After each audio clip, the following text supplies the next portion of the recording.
Hi, this is JoJo with Hookup Baits. I'm here with Chad and Tom. And today's podcast is going to be interviewing Tom from where he started fishing to meeting Hookup Baits and kind of where that's taken us. Tom, why don't we start with telling us a little bit about yourself? Well, I'm a Southern California native. I'm actually the fourth generation San Diegan in my family. Uh, my father was a native as well. He grew up in Mission Bay area, so fishing has been in my family and my life ever since my first memories. My parents lived in Cardiff, and when they had me, they moved inland to San Marcos. However, my life pretty much revolved around Seaside Beach. It was the 70s. I was born in 76. So, all the kids pile in the camper, down to the beach, and we're eating sand, swimming in the ocean, watching all the little creatures that my parents are pulling up. They did a lot of surf fishing. So, it's sand sharks and things like that. So it's real cool for kids to check out. So I was instantly entertained and interested in it. So fishing has been a part of that, my life, ever since I can even remember. The beach and fishing are the two most constant things in my life that I remember. And then my grandparents were Sierra Club members, so they were big on hiking, camping the Sierras, and so they did trout fishing as well as my uncle was a trout fishing guide. Was one of his first I didn't jobs know that. as a kid in the Sierras. He did trout fishing. That was his big thing. So my dad was, a San Diego, ocean, fishing and the San Diego River when it was like a river, not just a culvert draining in the ocean. He's out there, frog gigging is what they called it, with a little pitchfork and all kinds of stuff. So my parents taught me a lot about the ocean and fishing. And then, I kind of lost touch with fishing a bit when I was kind of going through those like team sports years as a kid. I started getting into playing soccer heavily. That was something my dad was real into. And so, the fishing and all that was always there with the beach life because we pretty much grew up in the sand surfing on the weekends. Yeah, And you did a lot of surfing. yeah, I did. Well, I was kind of like a board sport kid. So, like, I grew up in the 80s and 90s. So, skateboarding, surfing, and snowboarding were all very popular things at the time. So the surfing and bodyboarding that I did as a kid, keeps you in the arena where fishing's happening and all that. So, I was always associated with my dad. Always was catching corvina in the surf. Corvinas with a B, and I remember that was pretty cool. I got to do some of that and camping at the beach, so I really liked it. It wasn't until my buddy Cameron, who we called Captain, his dad was, I believe he was a ranger at Wolford. So Cameron had a 11-pound largemouth bass, mounted taxidermy on the wall, and like, man, that's cool. And we were always trying to find something to slip out of the house to do. As kids, when I grew up, that was what you did. You just hit the door, and you just didn't come back till your parents told you absolutely had to. You're just out there, no internet, no, nothing like that. So Cameron knew about largemouth bass fishing, definitely, and how to rig plastics and all this stuff. So instantly, that crossover just was hyper, exaggerated. We everything I did from skateboarding, it was actually illegal at the time. Skateboarding, like, you had to run. Skating's not a crime. Exactly, that was the bumper sticker on all my family's cars, and we were running from the police and jumping fences to go skate at schools. And then I come to find some of those similar situations were hiding some really good fishing holes in my neighborhood. So it was a perfect crossover. Me and all the buddies would jump on the beach cruisers with fishing gear and go out to the local ponds. A lot of them were little cattle ponds up in the hills. I lived in San Marcos. So we'd go hit all these little spots and fish them. And, we got really good at what we did. And, fast forward into, the fish dogs was invented. Which is pretty funny in itself because that really kind of got out of control with some of my buddies. Not really representing fishing, but just more just being tough guys and doing stupid stuff. So, and then fishing stayed part of my life. I moved out to the coast as first I could as a kid. So I lived in Carlsbad, and again, it's the beach cruiser to the lagoon, chucking, fish traps, if you remember what those were, looking for the root beer colored ones. And I wish I was more attentive as to what I was catching, how big they are, and what species, because some of the bass we pulled out of that Carlsbad Lagoon, were very good size. And if they were spotties, I just remember I just called them all sand bass, except a calico. The spotties and the sand bass back in the day, we just called them sand bass, And so I people ask what my PB spotty is. I can only go since I started recording it, We'd be pushing each other in the water, catching octopus, swimming in the lagoon, all that stuff, or jumping off the train trestle. So, and that type of fishing was the last fishing I was most in touch with till I became a parent. And me and the boys, we would always break off once a year, and we'd go camp out at the Kern. I had a buddy whose family, that's what they did annually. So we kind of brought that into a boys' trip. And as we got into our 20s, it was like this rowdy, beer drinking, camping, fishing trip. And me and my buddy Cameron, still captain, Cappy and I were probably more mellow of the bunch, and we really had our focus set on we're gonna crack it and we're just gonna slay all day fishing, So we did, and we'd bring trout back and have trout with eggs and trout with burgers and trout to trout, right? So, that was in the night crawler, pitching in the pools and things like that of the Kern. I wasn't a highly technical trout fisherman. We hit Dixon and places like that, and threw crankbaits and the power bait and all that type of stuff. But that wasn't. I didn't get as deep into that as I did the largemouth bass fishing. So then I become a parent, and I think most people that know me kind of know me as that, as a father, You're a great dad. No, he was Cash's chauffeur. Yes, right? That was my next step. Then I became his chauffeur.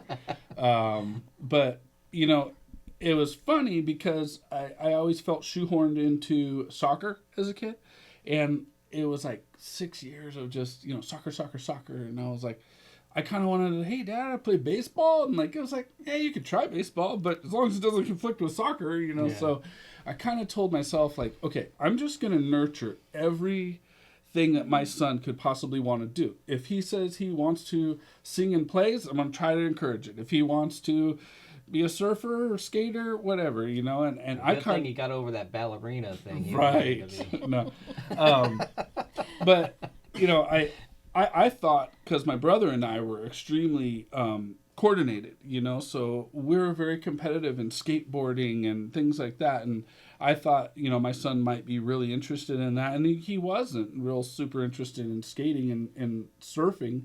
We did a little here and there. And then the first thing that he got into beyond just wanting to play some ball in the yard, he'd never really wanted to get into the exact team sport end of it. When it came to joining a league or something, he's like, I'm not that interested in it to where I want to do that.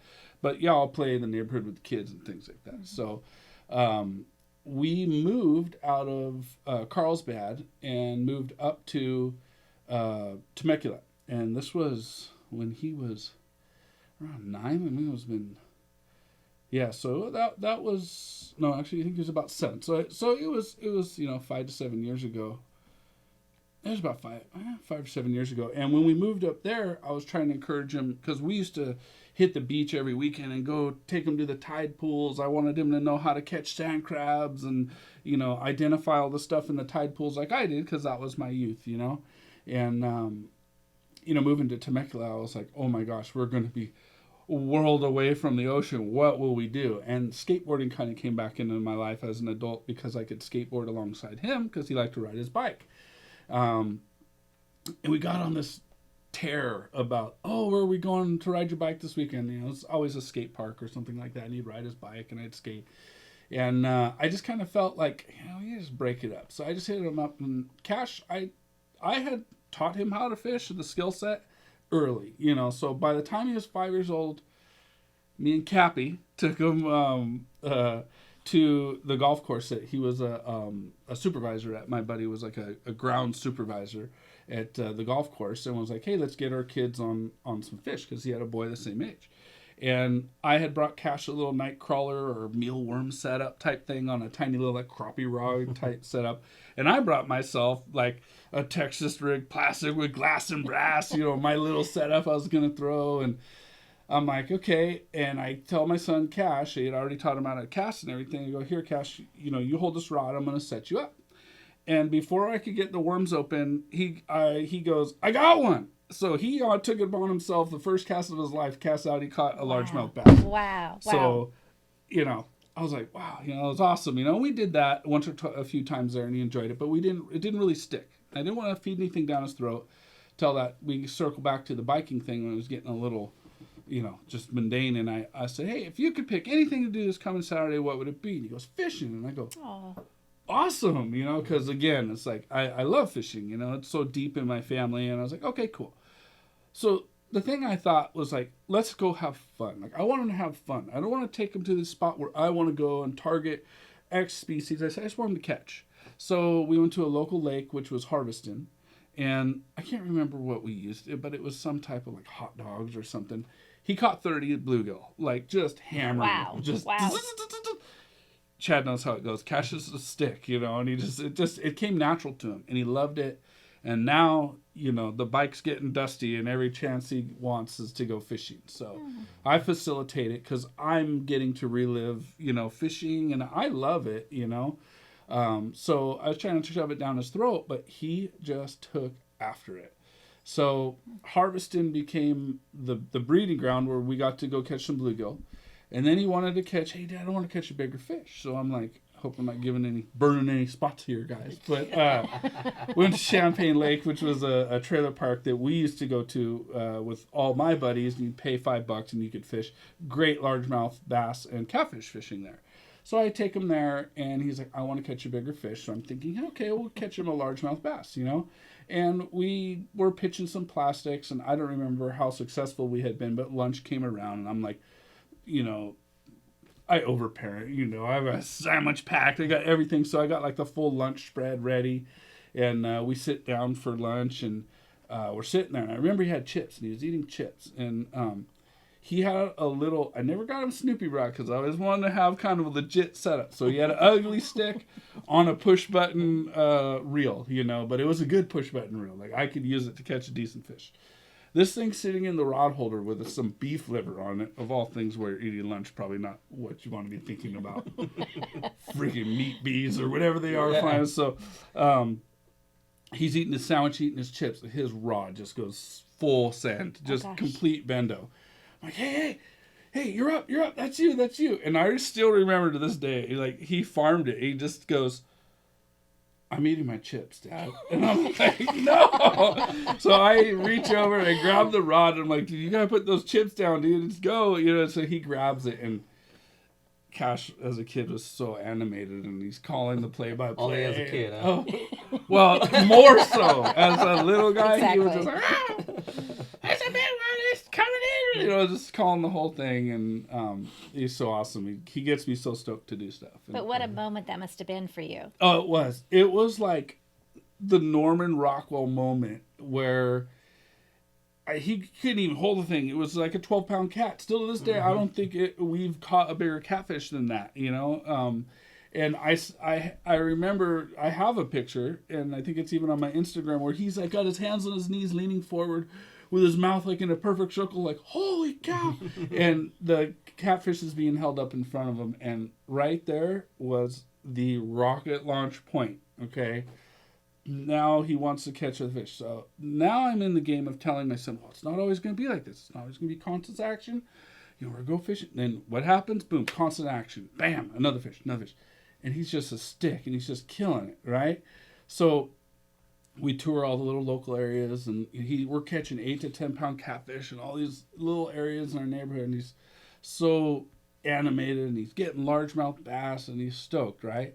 And a good friend of ours, Mike Shine, who had always gone down to Shelter Island with his buddies, is like, dude, you guys gotta just go down to Shelter and just, you never know what you're gonna get. You get a 4-foot freaking guitar fish. You get a halibut. You never know. And it kind of reminded me of the kid at the lagoon catching, Lord knows if it's a octopus or what, So we venture down there, and we catch a couple fish, and we watch like a Rodney Marquez video about how to catch fish, and we're doing drop shotting those gulps. Yeah. No, not we weren't even on the white ones. We were on the little sand the sandworm gulps, and we caught a couple spotties, and so from there we were like, and me, I always like to kind of move around. I don't like to, that was the thing I didn't like as a kid, was posting up in one spot and bait and wait. That really wore itself out on me big time with as a kid. That's what my parents' main thing was, But I get it. They had other things to do. They're watching 3 kids at the beach and having beers and whatever they're doing. It was the 70s, I think my dad's uniform was like the yellow and white Padres shirt with like a Coors and a freaking cowboy hat, So, so now we're searching around, and we make our way out onto the Shelter Island Pier, and it's getting dark, sun's going down, and glow sticks are flying. We're like, what the heck's going on? And people are glow sticking with bobber, using a glow stick as a bobber for mackerel. So he gets a glow stick, bobber, mackerel, and we're stoked, right? So we go back down there again, and we're like, hey, let's move around and have some fun trying to find some fish. Well, the mackerel thing wasn't happening, so we end up walking out on one of the little public docks. And as we're walking out there, we had a little more, finesse in what we were throwing at this point. There were a little more complicated rigs, and the drop shot sandworm was not going down. We had all these other different, I always like plastics, And I watched Bill dance. I grew up watching all the TV shows. I mean, I grew up quintessential through Jimmy Houston, Hank Parker, Bill dance, and same here. The tube fishing was, it was good. We fished in San Marcos with tubes, but it was the old school tubes with the toothpick through it, Texas rig, all that. So we meet this kid, and I still would love to meet you, Woods, if you're out there. Like, I really need to repay the favor, because he turned Cash onto his first hookup bait. Really? And he offered it to him. And it's like perfect, like the way we all are ambassadors. When you get something good, you want to share it, Not even as a brand ambassador, just in life, when you're having fun, and especially kids, And he was in like high school age, and Cash is like 9, or 8, and he offers it. And Cash gets his red crab hookup bait, and bam, he gets his first, I think it was a sand bass, to be honest with you. And we have a picture of that day with him, Woods, and myself, and we're just on fire about hookup baits from there on. And we figured out where to get them. I think we bought them at Dana, Squid Co. And, we started fishing them, and we just started tearing it up. Then this kind of blazes a little trail. Now my son and I are starting to like tear it up on the spotties, And vertical fishing is becoming one of our most favorite types, because they're so effective on the fall. And, Cash really starts pulling out some tank spotties. And a lot of the people we know start noticing, wow, this little kid is getting good spotties. And meanwhile, everyone we see, he's telling about hookup baits. If we got one, we give it to him. We're just sharing the word like wildfire, because you want to share it, you want to keep it to yourself. You're just trying to get everybody on it, and we then from there, like, we got the spotty fishing pretty dialed, and he at one point caught 3 18-inch spotties in 1 year, and I was like, what, and I still haven't recorded an 18-inch spotty on a tape, I like to think back that I've caught probably way bigger than that when I was a kid and just didn't know what it was, but so yeah, now he's just, that's his thing. He just loves spotty fishing. Well, I remember that first legal halibut he caught. That's the first time like you caught my attention. Like, you guys were sending spotty stuff and everything else. I'm like, oh cool, cool. And I was like, I get this video of this kid. I caught my first legal halibut, and I can't wait to go home and eat them. Yeah. He's in there holding the fish. Yeah, in his float tube, and I'm like, wow, that's pretty cool. That kid's rad. Yeah, I can't believe things I put my son into, but like having a good time. I mean, you guys understand. I am always like positive and outgoing, always trying to have fun. So I got him on the water in a float tube rock launching off of jetty rocks, like the first time, so it's like, oh, hey, he could pull anything from here, So we went to Dana Harbor, and yeah, he wanted a legal halibut so bad, and he had never got a legal halibut, and this thing just smoked a red crowd, quarter-ounce hookup bait right across from where we launched. Like, we hadn't even got started yet, and I'm like, dude, you got this. And I don't know anybody else has been out to Dana Point Harbor in a float tube. It's eerie. It's like 3-1 sea lions versus humans there. Sea so lions everywhere. They're big and they're all over. And he's like, I got my halibut, and I ninja grabbed that. Oh yeah, I ninja grabbed this thing with a pair of like the Rapala gripper hooks. It then came up, and I didn't want him to lose it. Most halibut get lost at that transfer. When you're trying to land it. So I just ninja grab it. He gets it. We're so stoked. He's, hey, look what I caught, to this gentleman in a kayak. And the guy in kayak's like, yo, you got to get that thing off the water or something, or you're going to end up with a seal in your lap. You're going to have company. No. Yeah, right. So that was when we did it. We weren't done by far, but we needed to go get this thing in a cooler. So we went and chucked it in a cooler, and I go, let's get a clip real quick. And he does this whole spiel, and it's just like epic. It's like his first thing. And but how proud you must have been as a father. Oh, yeah. I mean, I don't think I had even caught a legal halibut that I had measured, So I was stoked. I'm like, this kid is smoking, And so we go back out and we fish. We had a good time there. But the first thing I remember with Hookup Baits, whether you guys remember this or not, interaction-wise, we had got into fishing all the local tournaments that we could find for spotty fishing, and they were like grassroots things, where it was a good community and a lot of gathering. This is before COVID. And then we heard about the Hookup Baits tournament. So we're like, oh, we're doing the Hookup Baits tournament. And Cash had actively been trying to get Grom of the Month, which was the program when it was first birthed. All the guys are raising their hands and trying to get their hat in the jar to get a trip to go fish with Chad on the boat. That's one of the coolest things I really liked about Hookup Baits. Number one, it was grassroots out of San Diego. Through all the board sports stuff, most of it was born in Southern California. So I always made a point to focus on supporting local, and I know these brands like Volcom and DC and all these are huge global brands now, but they were backyard mom and pop brands when I was a kid that were birthed out of this place, So we always try to, focus on that. And, so he was just trying to get Grom of the Month any way he could. Number one on the Hookup Bait, number two on the Hookup Bait. And he would smoke his story full of that on Instagram.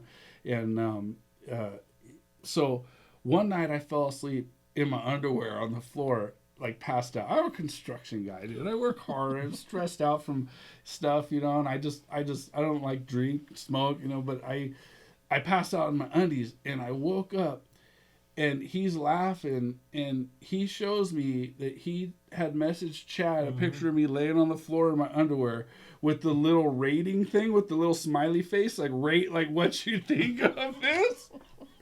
And I was so pissed. I was like pissed for like 2 seconds, and I'm like, that is genius, dude. You totally got me, dude. But fast forward to we go to the Hookup Baits. I do remember that, dude. I'm like, what the heck? Why am I looking at this? I don't get it. Well, let's leave on that note, take a short break, and come back, because the story only gets better. So we'll be right back.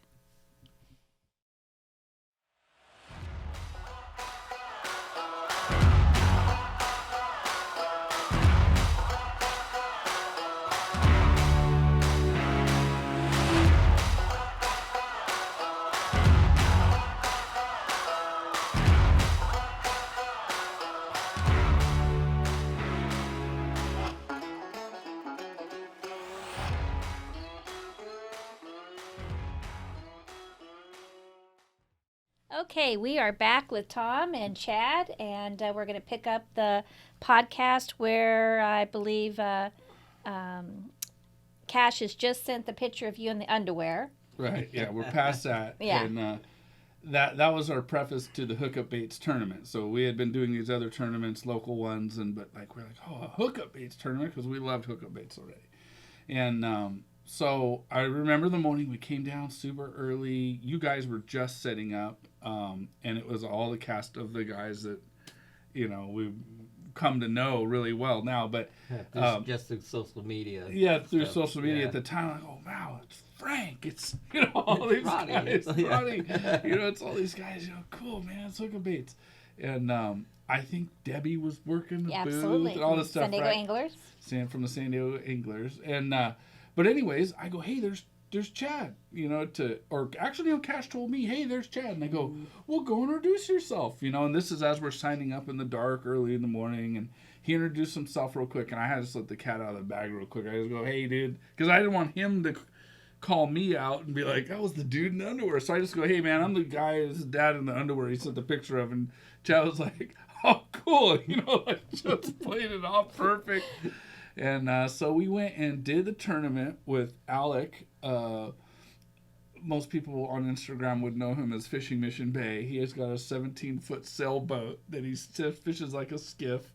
And so we went out and skiffed the bay, and I caught a legal halibut and just totally ate it on the bass, And Cash is in there working real hard, and he got some legals, and I think he got like a trifecta, like he got all 3 bass, And we were like, I think we kind of didn't do so good, because I think I forgot what the format, how it was. I thought we were all in the adult league, and we submit all our photos.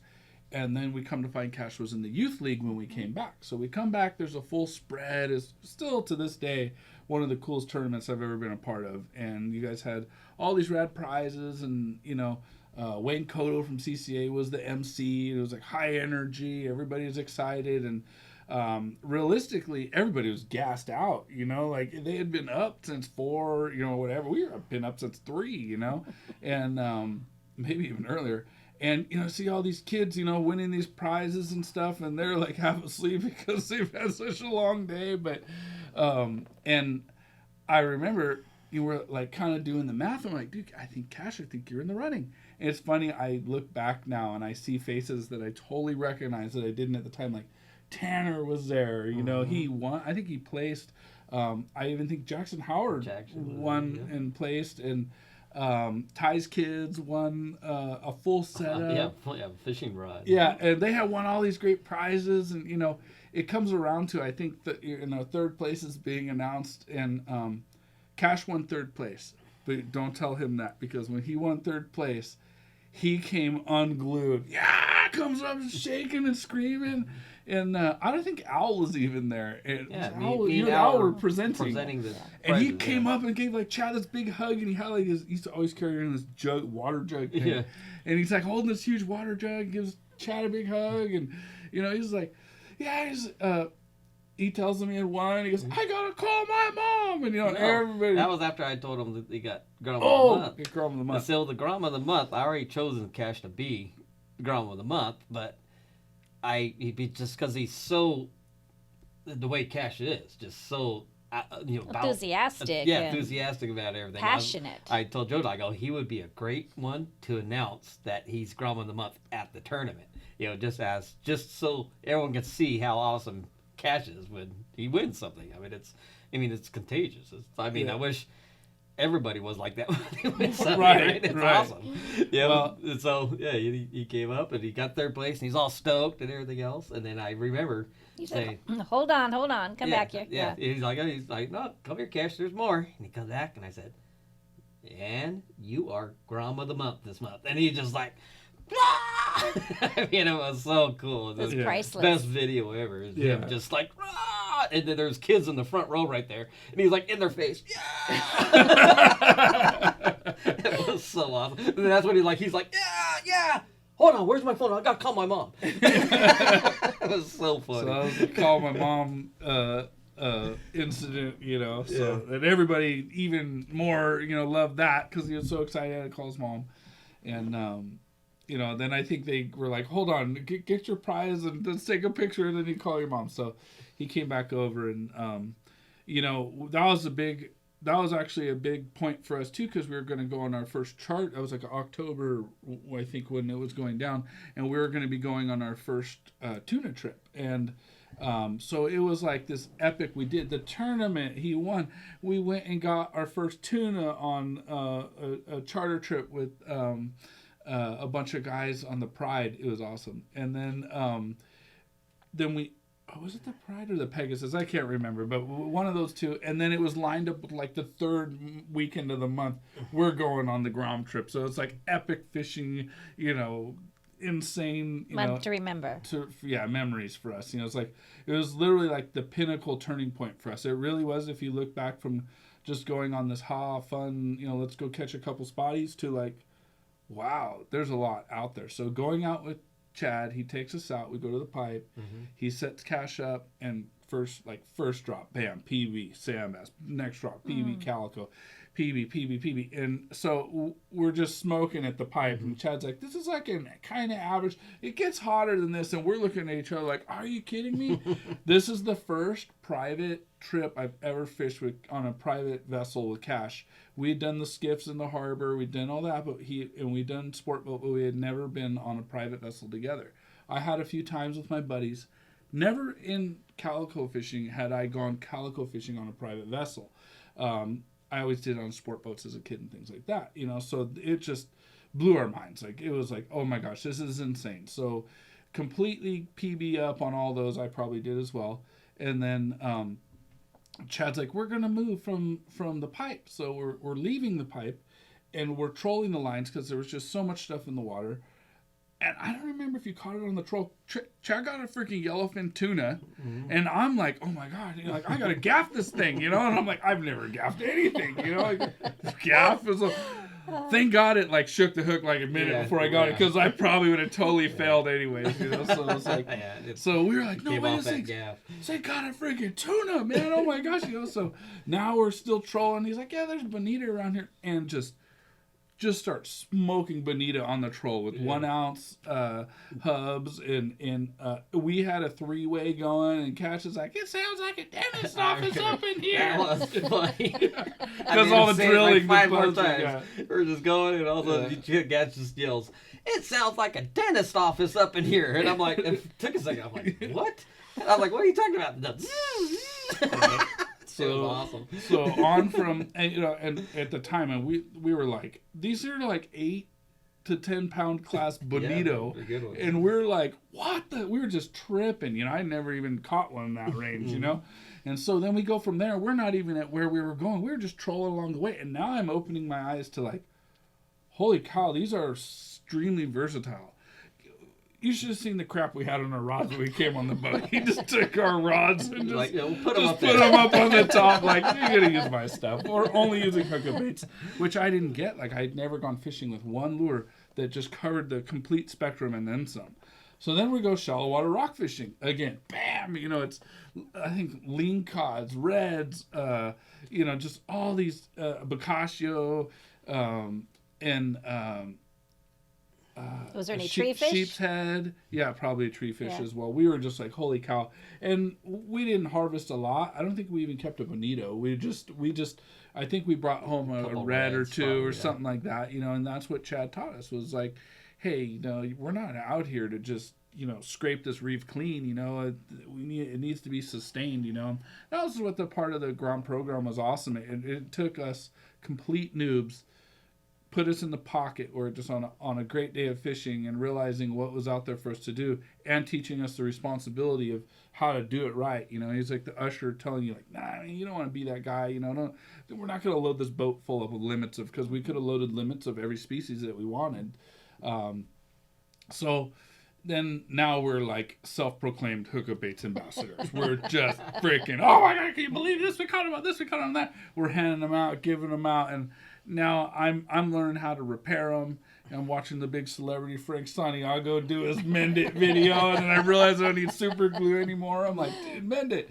So now I'm using mend it and fixing the hookup baits, and replacement bodies come out, and we're just like self-proclaimed ambassadors. Just, we didn't ask to be like on a pro staff or anything. We just loved them, so we always would promote them and tell people to use them because it just was such a positive thing for us. And then Chad had told us on that trip, have you guys ever thought, since you did the tournament you enjoyed, have you ever heard of Saltwater Bass Series? And we're like, no. And he's like, it's like the Five Alive on the bass tournaments, but it's in the saltwater. We're like, no way. So that sparked the idea. Yeah, I think that was the first year they're coming out with the rookie league, the family league, division. It Yeah. sounds like you guys, they're coming out with a brand new rookie family division. You guys would be perfect to go fish that.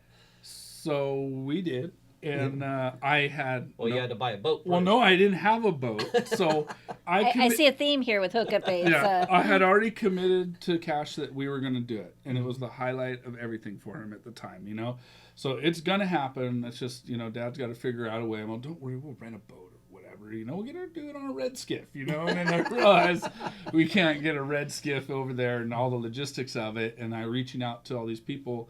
And I just throw a Hail Mary on my story like, hey, dude, I need a rental that I could use. And Ryan from Slade A reaches out to me and it's like, hey, do you know we offer self-guided rentals? And I'm like, what does that mean? And he tells me, I look at his site, it's LA, Los Angeles area, in Orange County. And I'm like, dude, you're not even in this area. And he totally just makes a special trip, comes down, He's amazing. brings the boat. We do the spotty only in San Diego. We catch like 100 spotties. But what we knew at the time about vessel fishing was nothing, you know, compared to what we know now and how to go target good ones. We went where they were biting. We didn't go where we knew good fish were, you know. We just wanted to catch fish and have fun. We caught like 100 fish that day. I got on a bite that was just psycho. We were down in the South Bay, you know, and Cash and I were just plowing through spotties, but we didn't catch any illegals. Yeah.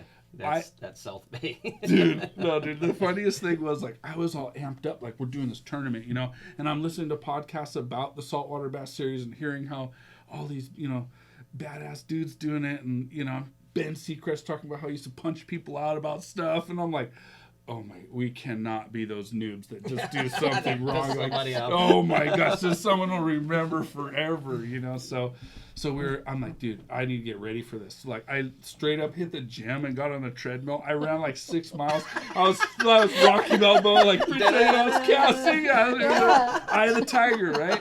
And so come the day of the tournament, my legs are gone. They're like jelly. Like, I like fell down in the boat a few times. And I remember when I was coming to land the boat to come back, I literally just like flopped over like a freaking dummy onto the ground on the dock. And I think it was Aaron or Justin at the time that was helping with all the stuff. And they're like, are you good? And I'm like, yeah, I'm good. So we just totally failed. Didn't we got a DNW, you know, Cash had his overalls on and it was just like all into it. And maybe it's Grundon's or something. And we have this awesome picture of all the hookup baits, everybody at the tournament, because Chad had encouraged us to do it. I think they won or did really well. Well, you skipped the part where you guys really did come a Basters. The day on the beach. But that wasn't yet. That wasn't yet. No. I thought you were ambassadors before you did the tournaments. I don't Oh think no, so. I guess No. you weren't. It was after. Yeah, that was still early on. Yeah, so with the this Slade weird- that boats, was- exactly. Right, and then so the series consists of 5 tournaments, so we committed to do all of them. And I'm like, I'm gonna come up with the boat. I had saved up some cash. I've been looking for one, buy a used boat.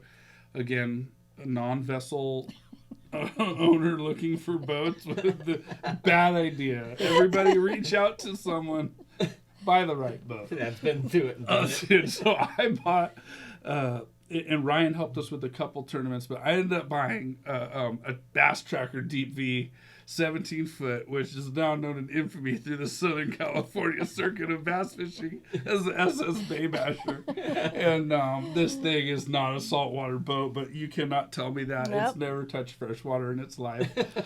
It's a 2-stroke when it wants to 2-stroke. I think it's still like a 1.5 stroke. But and we are so proud of that boat. And we went and fished, and we didn't make the tournament, but we got to fish. I mean, we didn't make the championship, but we did get to fish a tournament in our boat with a live well, and it was so cool. And Yeah, but this is a big accomplishment it was for learning, the two of you. learning. Well, you guys basically went from. This is all within a 2 or 3 year span, and you went from just barely getting into fishing, kind of, and then now you're doing tournaments. Right. Like it was quick. And then Cash loved the tournaments, so it was just it's sold that we're gonna do it every year, right? And now we finally got a boat. It's like, dude, we're gonna do good next year. We'll do a lot better anyway. So our second year, we had tried to But do then it. you guys went out with the fishing. Yeah, well, the second year, I was think going to say that the second year we had tried to do it, Cash had earned Grom of the, we had become San Grom of the Diego Month Angler again. Club members through you guys introducing us to that. So the San Diego Anglers Club's awesome family-oriented club where you get to go and meet with like-minded people just like you and see seminars. People from like Bill Boyce and CCA comes and all, Jeff from LP comes and does the lobster stuff. So it's just great stuff. Hookup Baits presents in stuff. So we learned a lot through that. We're getting a little more seasoned. Cash earned the opportunity to be Grom of the Month a second time through doing little raffles and charities and things. He used to always try to do that before COVID hit. We had a lot more like reach out and touch, instead of just handing baits out. We saw people, we do little giveaways. We had cards, and he was handing his cards out, and right, he still does. He's got quite a little stick. He goes and makes sure he gets all the groms on it, on the fishing hookup baits. So. And now second year comes around and we're learning a little more, and this is our fourth year doing it now, I think. So the second year we ended up in the top 5 somehow, and we were like, I remember Danny Higley, he and his dad are so good. They're like really good at fishing, and like I was like, those guys are so good. And they're like, dude, you're like right behind us. And we're like, no way. And that was the year Team Squid Strips, they smoked the rookie league. They just smoked it. They came in their first year and did so well. And we're like, man, we want to do really good next year. So that's year 3. And we're like, if we top 5, and we were just like putting it together, let's figure this out. And by this point now, Cash had become an ambassador, which was really cool. Jojo, Chad, and the team had organized a full bonfire setup. I told Cash we were taking the boat out to go fish the barge, the bait barge in San Diego at night for sand bass, which we had never done. And we come down, and I go, hey, it's the Hookup Bait squad, and everybody was there. Yep. It was Mikey and Frank the whole crew, and Freddie and you guys, and you had a spread of food and all this stuff. And I go, hey, what are they doing here? So he makes his way over, and Chad comes and calls everybody up, and they bust out like a gift wrap package with all this little ambassador stuff and a contract, and he just blew him away. And it was like I gotta call my mom moment again, Yeah.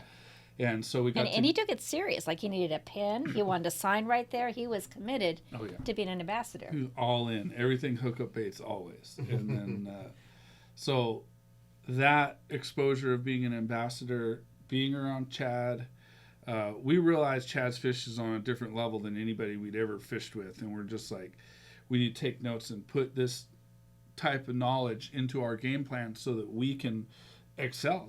Everybody could do it. If they could do it, we could do it. I always instill that my son. I say, if there's something you want to do, just keep doing it. I don't care. First, you be the guy that's a nerd for doing it. Then you be the guy that's known for doing it.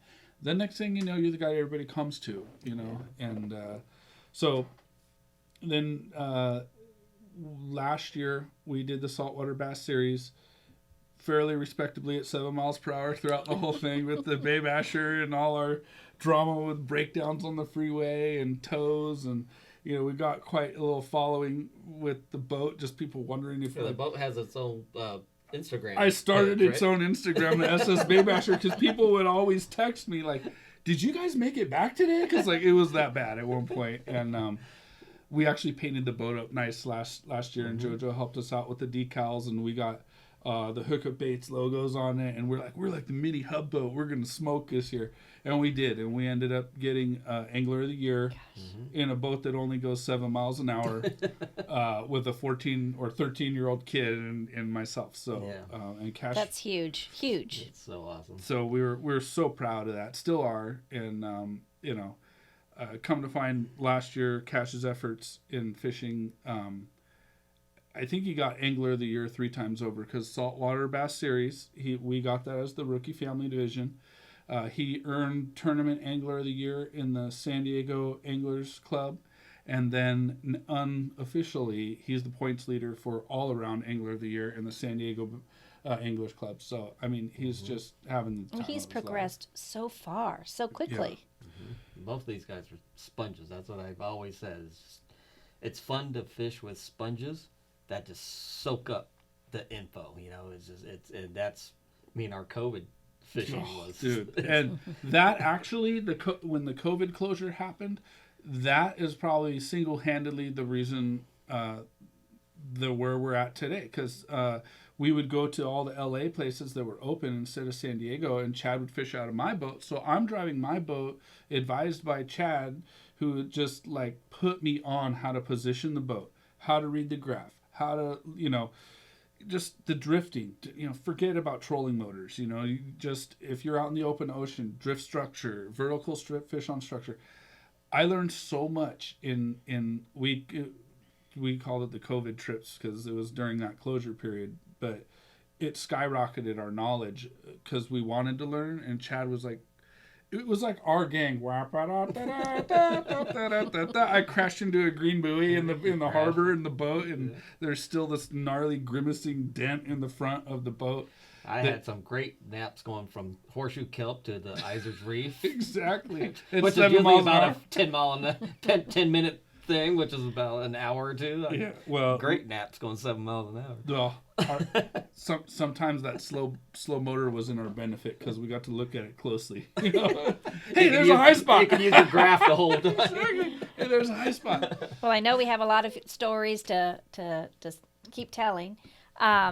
Let's take a break right now and come back and finish this podcast up. We'll be back shortly.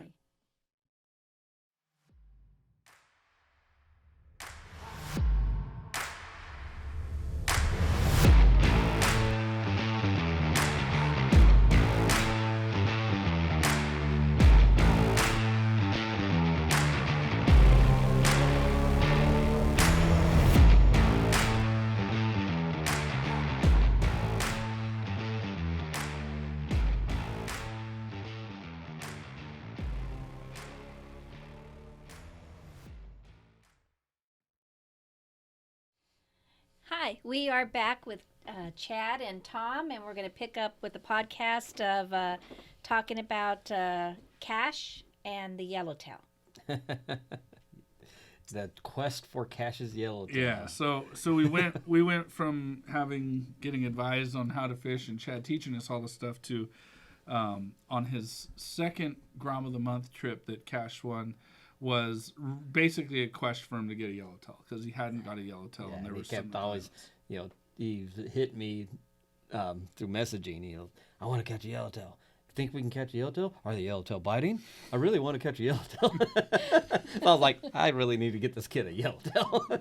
Yeah, so we roll up out by we do the Coronados, the South Island there, and Chad like literally first drop just plops it over and oh, this is a yellow. Hands it to Cash. And Cash is just stoked and it's just running. And I don't know if it ran to the bottom or if it came unhooked, but it came off somehow. Yeah, he got to pull on it for a minute. Yeah, but then it came off, and I was just like, oh no. Yeah. Like, you could see him. He's just heartbroken. And I'm like, oh man. And so now he used to, whenever there was a big fish that he didn't know what it was, he'd always go, it's a yellowtail, because he wanted it so bad, But now he knew what a yellowtail pulled like, so. Fast forward that into... Yeah, we didn't end up hooking another one that day. No, we no caught a bunch of big lingcod and sheephead. Yes. And every time we'd hook a big lingcod, it's a yellowtail. Yes. Unidentified fish is a yellowtail if it's pulling hard. Yeah, so he didn't get one.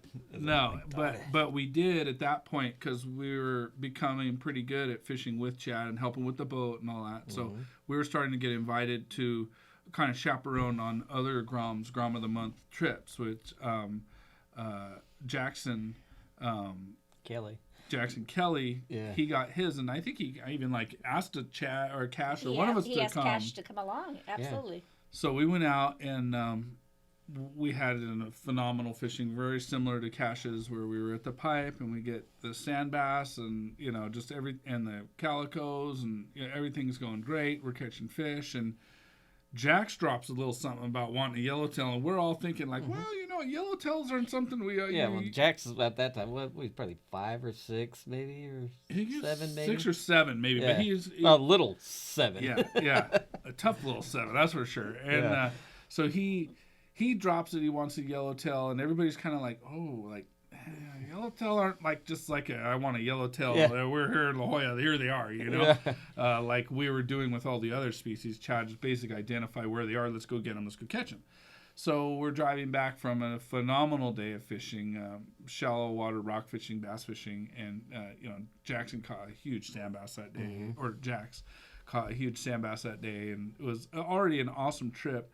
And Chad just freaking eagle eyes sees a boil basically happening. The birds were just starting to circle. Birds. Yeah, the birds were circling. We're now in the south end of La Jolla, closer to the pier there, Crystal Pier in PB, and Chad comes rolling in on it, and I had the GoPro, so I'm like, I'm just gonna film these guys get a yellowtail. I want to get the footage of. That'd be awesome. So we roll up. Chad starts casting on it, and I hooked one. Yeah, he hooked one, and then right before I went to hand it off, it broke off. All right, and they're like, whoa, and now and we're like, oh, and then the water just erupted around us. Like that tsunami you saw on the news. I am not kidding. I still have never seen anything like this. We were in the center of the hugest yellowtail boil I've ever seen. Yep. They're just everywhere, and what are the boys doing at this time? going nuts, Yeah, I'm just sitting there, grab a rod, cast it, grab a rod, cast it. Yeah, and as everybody's hooking one, Jax is still little at this point, and he's like a magnet towards anybody that had the rod. Yeah, he's just looking for a rod, for a hook in hand. And I knew he could hook one if he just gets the thing out. I just kept telling him, cast, and he was too timid and stuff. And all of a sudden, one just rolls right in front of him, and you see it on the video. It was so awesome. You see him turning as he turns to cast. His eyes are huge, and he just does a little fling and out there, hits the water. It was only in the water for 5 seconds, and it's like.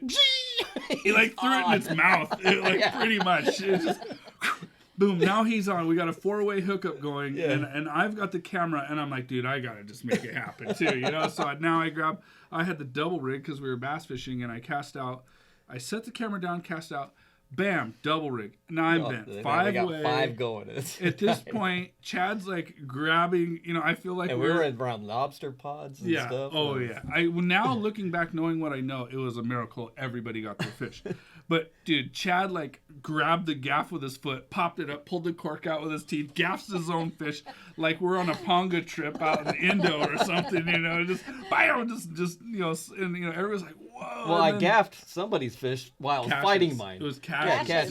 Cash just came in first. Cash hooked first. And when he got hooked up first, so he got his to the boat, and so I had rod loaded in one hand, and I gaffed his fish one-handed with the other hand. Then mine came up. I gaffed mine by itself. And then he got Jackson's dad's fish out. Yeah. And then mine, and Jax had the biggest one of all of us. And he's the littlest guy. And he's just fighting it, And at one point he's like, I need help. I'm like, dude, put it between your legs like a broomstick. I don't know what to say, when you're a little kid. It actually worked and great. He put it sitting on it like he was on a bike. And he's just cranking in this. Well, in the video, as you guys are all bringing the fish in, he's just being bounced from one side of the boat to the other, but he does not let go. He is a trooper. That's what he was starting to let it go, and that's what he was like, help. Yeah. I'm going to sit on it. And he sits on it. And so then, everybody's fish are in. Cash is elated because he's got his yellowtail now. Cash is going nuts. Oh, he's holding it up. I'm like, put it down, dude. You're going to throw it over the edge. Come on. And now we're in the heat of it, and it's Eye of the Tiger moment where everybody's gathered around Jackson. He's just taking those final cranks, and I throw the camera in the water, and Chad gaffs it. Boom, it's in the boat, and Jax lets out this cry it sounds like a wildcat. He's like, wow! And we're like, do that again. He's like, wow! And we're just like, 5-way hookup, just. Yeah. Everyone's first PB, I mean first and PB, because they were good yellows. They're all 20 pounders. Yeah. And then by now the sun's setting. It's gorgeous, gorgeous sunset, just so picturesque. Everybody's just buzzing off catching the fish, and we power back and it just high fives the whole way. It was awesome. But that is what a Hookup Baits Grom trip is all about, and it's such a blessing to get to share that. And it was a great yellowtail for me, I haven't got, I'm always that cat that doesn't get the exotic catch, I might catch some good fish from out there, but I'm not the dude that's getting the yellow or the white or, the black. And you guys went on all these journeys with me as well, where I hit all those fish that I just named. But Hookup Baits, man, a dream came true again, exactly. So. Oh, it's good. That's great stuff. And I just enjoy Cash and you. It just, I love. Like I said, I just love taking people fishing, catch fish, but when they enjoy it and they appreciate it and they celebrate it, and then they soak up the knowledge like a sponge, and just I get to watch them improve their game every time they go fishing. They improve. That does it for me, and so that's why you guys go fishing with me more than anyone else, Yeah, because all those things it we've been pretty it does it blessed. for me, you know. Well, and it's So- also, I love when he comes home from fishing with you guys, and it is a true proud papa moment when he's talking about the day fishing with Tom and Cash, and he sees how quickly you guys have advanced in your fishing skills and how well that you do. I mean, that says a lot tribute to, you, Chad, of, Oh, yeah. of what you share. Oh yeah, I mean, for sure. And we really appreciate it, and unfortunately, I think I've really, really created a monster with Cash. Like, this guy's going to be like a fishing superhero because, number one, he's not scared of the sketchiest of sketch moments, the boat almost sinking in the tournaments. He just knows that when you put your head to it, you can make it Well, right. he make it used to happen. be scared to go fast on the hub boat. I remember he was terrified of going fast on the head boat. I always had to be mellow him. Now Now he he's drives it. He's good at 45 Yeah. miles an hour. Yeah, Yeah, he he'll- drives the boat at 40 miles an hour. 45, Yeah, so- yeah, no fear. He got over that one. That's a whole nother story with Cash because he is an amazing son, and I'm very fortunate to be his father, and to have you guys as a family, all you guys, have always been so down for whatever when it's support or backup. But that's what it's really all about, and we are brand ambassadors, but we're family more, and Absolutely.